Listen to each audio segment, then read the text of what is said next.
Welcome to rSlash Am I the Devil, where OP completely crushes her husband's soul and then comes online to cry about it. Our next Reddit post comes from rSlash Relationship Advice. I screamed at my husband over his hobbies, and now he's changed, and I don't know how to fix this. I need some advice about a situation with my husband. I'm a 27-year-old woman and he's 28, and we've been married for 4 years. He has a room where he keeps all his hobbies: simulation racing, aviation setups, soccer analysis tools, Lego sets, music production equipment. Basically, it's his sanctuary. He's super analytical and loves writing down and dissecting things, from sports to politics. He's slightly on the spectrum and very introverted, so he doesn't have close friends. I'm really the only person that he shares everything with. He's always inviting me into his space to be part of his interests. I love him, and I really appreciate that he wants to include me, but sometimes I just need some time for myself. Recently, I snapped. I yelled at him, saying some hurtful things that I didn't mean, like how his interests bore me, that he needs to get a social life, and I even questioned why I married him. I regret every word, but my anger got the best of me, and I couldn't control it in that moment.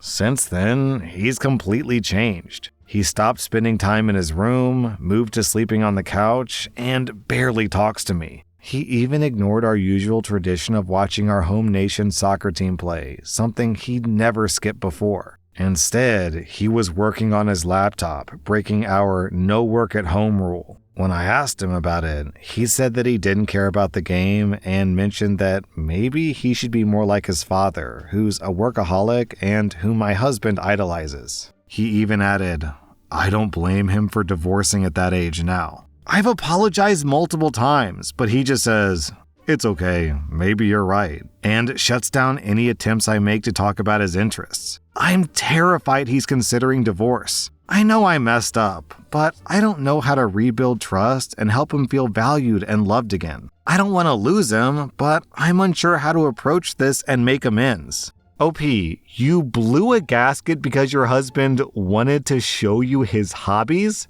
You didn't blow a gasket because, I don't know, he slapped you, or because he cheated, or because he, gambled away your life savings. But nah, he's like, hey, you want to come see my Lego set? And you're like, why did I ever marry you? Wow, what an overreaction. You destroyed this dude's self-esteem, and now he's trying to rebuild himself from scratch just to satisfy you. You're a bad person, OP. Who doesn't like Lego? Our next Reddit post comes from r/Am I the Butthole. Am I the butthole for not wanting to pay for my wife's spending money?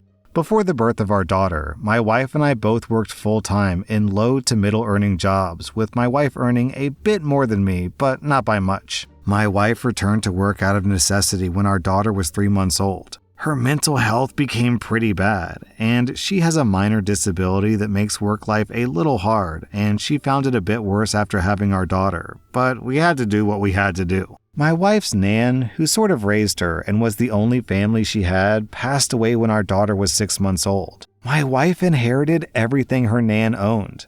It was a big inheritance. Not enough for us both to immediately retire, but a lot. Enough for us to buy a decent house outright, a new car each, and to put some away for a comfortable retirement. Shortly after her nan died, my wife stopped working and became a stay-at-home mom. Partially due to grief and struggles at her job, and a bit because she would have always preferred to stay home with our daughter. Thing is though, I'd rather not work and be a stay-at-home dad too, but I've been sucking it up because we still need an income to get by. My wife spoke with me recently about how to budget so that we can live off just my income. She's been dipping into savings to pull her weight, but that's all tied up in investments now. I said if I'm the one who has to work, and I'd rather not, I don't think I should have to spend my money funding her hobbies and spending money. If she chooses not to work, then she can buy clothes at the charity shop instead of getting it new, and get a friend to cut her hair for free. Or she can get a job working a night shift or start an online business or something to fund her spending money. I don't understand why I should have to pay for stuff like sewing materials and gym membership since I don't benefit from them and they are not my responsibility. I'm happy to pay for stuff for our daughter, seeing as she's my responsibility, so I don't think that I'm being unreasonable here. I work 36 hours. Oh my God. He's not even working a full work week. I work 36 hours a week and I already pay for the bills and food. She said that's not fair if I get to enjoy my gym membership and hobbies like video games, but the difference is I'm paying for them with my money. My wife said that her inheritance was worth more than if she spent her whole life working. And without that, both of us would be working anyway and having higher expenses from paying a mortgage and car loans. So I should count that as her contribution and share my money with her. Yo, this dude gets a new house, a new car, and retirement funding. And he's like, yo, pay for your own haircut. What am I, made of money? $25 for a haircut plus tip? Yeah, right. You're not gonna scam me. What? This guy's a doofus. Our next Reddit post comes from rSlash. Am I the butthole for how I handled the pizza creep? I'm a 35-year-old woman, and I'm a member of a group that convenes monthly to discuss current events. After our last meeting, someone suggested getting pizza. One of our members lit up and said they knew a great place to get pizza, a small independent pizzeria. I'm all about supporting small businesses, so I agreed. When we arrived, the manager was very off. He greeted my fellow group members very enthusiastically. He called her something in Italian that sounded weirdly intimate. He led us to a table and then handed out menus. We ordered without issue, even though his vibes were very unsettling. After he left, I asked the group member who recommended the place if they knew him personally, and they said no. They said they just went to this place a lot, and she was friendly with the manager. Before our pizzas arrived, he bought us an order of garlic knots. None of us ordered any garlic knots, and I tried to correct his mistake. He said they were complimentary as a thanks for choosing his establishment. I thought this was very presumptuous.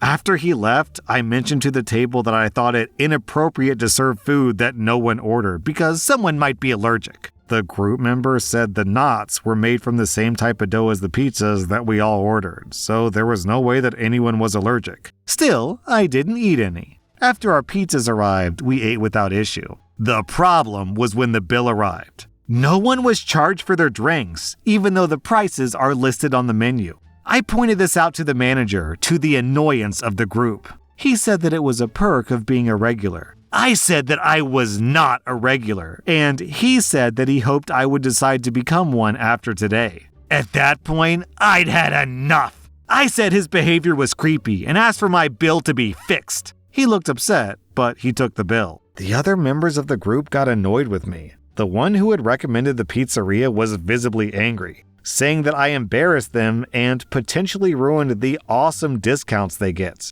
I said that I felt uncomfortable with his overly familiar behavior and the free food felt like a power play, a way to feel as though he had authority over us. They rolled their eyes and said that I was ridiculous. They then got up to go talk to the manager. They came back, slammed my new bill on the table, and then stormed out. I paid in cash and left quickly as well, as I felt uncomfortable. I've been thinking over the situation, and I can't think of anything I did wrong. But some of the other group members I texted said that I went way overboard. Did I?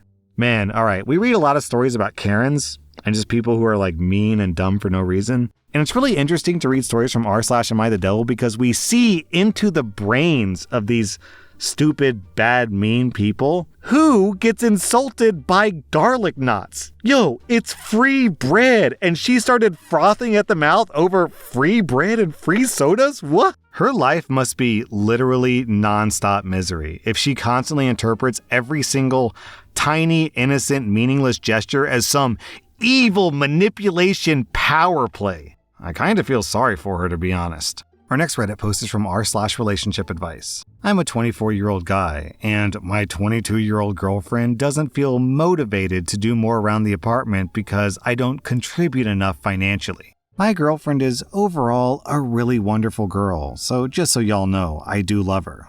We've been together for 3 years, living together for 2. While I was in college, I was working as a line cook making $24 an hour. It was good enough money for us to get by pretty comfortably. After I graduated with a computer science degree, I decided it'd be a good idea to break into the career world of website development. I accepted a low-end position paying $14 an hour, but this was supposed to be a 2 to 3 month thing. It's now become a 6-month thing, but I really love the people that I work with.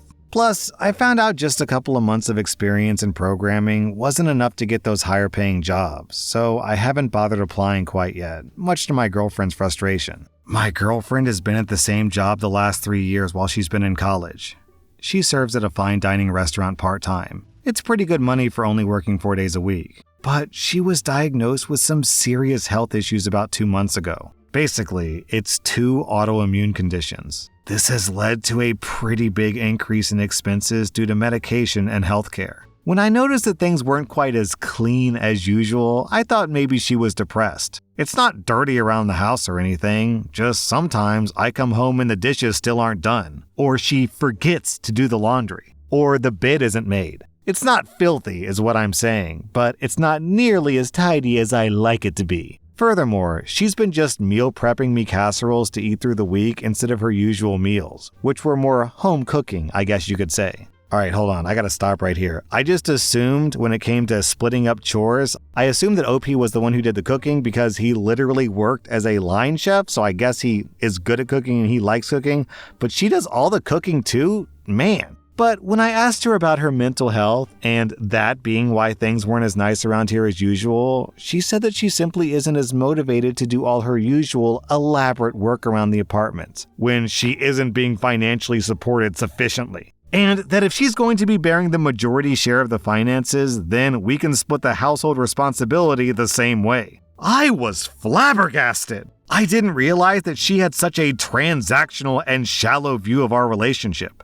especially considering that we are splitting finances 50-50 and she's not bearing the majority share. Also, I work 40 hours a week and she only works 34 hours a week. When I brought up that I work more, so she should be doing the majority of work around the house, she said that I have a desk job and she has a very physically intensive job. I wouldn't call waiting tables physically intensive, but okay. We did a breakdown of our finances and she doesn't see it as even, but I do. Because our overall together expenses balance out with our income differences considered. Then OP lists out their salaries and how much they spend money on, which I'm not going to read because it's just a bunch of boring numbers. We argued a bit about the money being uneven, but I make less than her, so I think this setup makes sense. I pay for internet, she pays for groceries. For context, OP lists the internet as $200 a month, groceries is $700 a month. Plus, I have higher gas expenses and student loans, and I'm putting back more in savings than her, for us.